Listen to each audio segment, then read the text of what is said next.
So, andito tayo ngayon sa Japanese camp ni General Jin.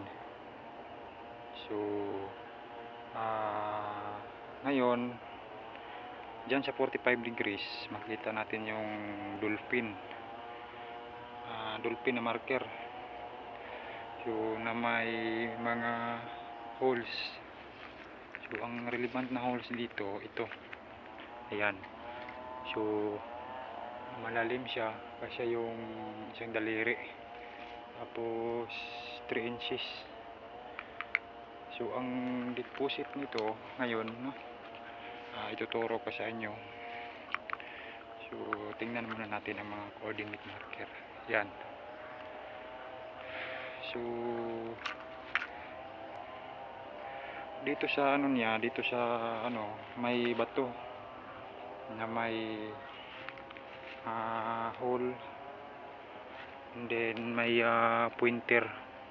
Ayan yung pointer na hole niya. So na tingnan natin yung orientation. South 180 degrees. Tama dyan sa mata ng animal marker na yan, or dolphin. So titingnan natin na mabuti ito. May hole ito dito sa ilalim. So ayan yung pinakasekreto na hole niya. Yan. So perfect hole yan na pa downward, pointing down. Ibig sabihin ang dolphin na yan ay may deposit sa ilalim. Ayan siya. So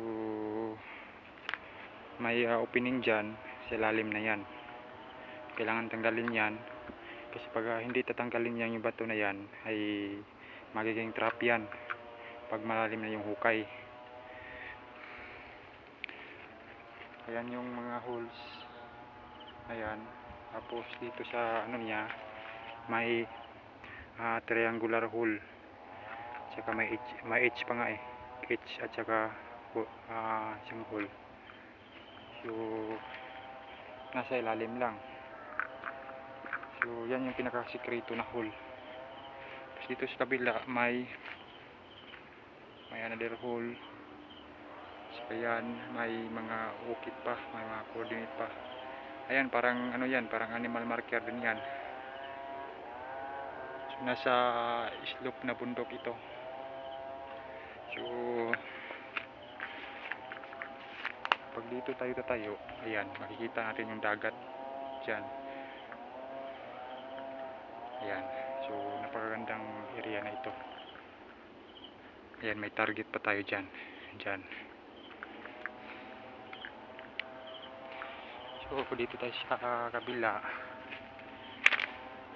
may hole at saka yan, directional hole yan papunta dyan sa ilalim ng dolphin. Yan na yung dig site. Ayan.